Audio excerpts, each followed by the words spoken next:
সবই ঠিক আছে আপা, তুই আমার জামা কাপড়গুলো ফেললি কেন? আমার ইচ্ছা হয়েছে আমি ফালাইছি, আবার ফালাম। কি করলি তুই? তোর মন চাইছে না? খারাপ। আমরা ঈদে যে জাকাত ফেতরা দিছি ওই কাপড়গুলোও তো এর চাইতে দামি ছিল। আমার বাসার কাজের বউ তো এত কম দামি শাড়ি পরে না রে। কি দিলি তুই এটা? আরে আরে আরে আরে করতাছস কি? এই কি করলি তুই এটা? কি করছিস আসাই? আমার মন চাইছে আমি ফালাই। উড়াই দে আমার হাতে উড়াই দে। আমার ঠেকা পড়ছে। দেখছো মা, দেখছো কত বড় বেয়াদব হইছে। শোনো, এই আমার জামা কাপড়গুলো যে কিনছিলাম তোমাকে গেহে রেখে গেলাম, পিনলে পিনবা না পিনলে না। খবরদার আমার জামা কাপড় যদি মাটিতে ফালাইছো বা দূরে ফালাই দিছো, খবর আছে কিন্তু। আম্মা এই যে দেখো, তোমার জন্য একটা ব্র্যান্ডের শাড়ি আর এই ব্যাগের মধ্যে আপার জন্য একটা ব্র্যান্ডের পাঞ্জাবি রাখা আছে। তোমাকে ঈদের জন্য তোমাকে উপহার।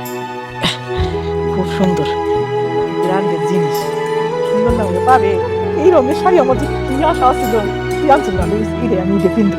হ্যাঁ মা, খালি কি ব্র্যান্ডের যে দাম আর কইও না, যে চড়া দাম। তোমার জামাই তো খুব শখ করে শহর থেকে তোমাকে লাগে কিনে নিয়ে এসে। ব্র্যান্ডের জিনিস দাম হইব না? তোমরা জামাই তোমাকে ঈদের জামা কাপড় আনছে, হেডাই দাম। কই দিদি?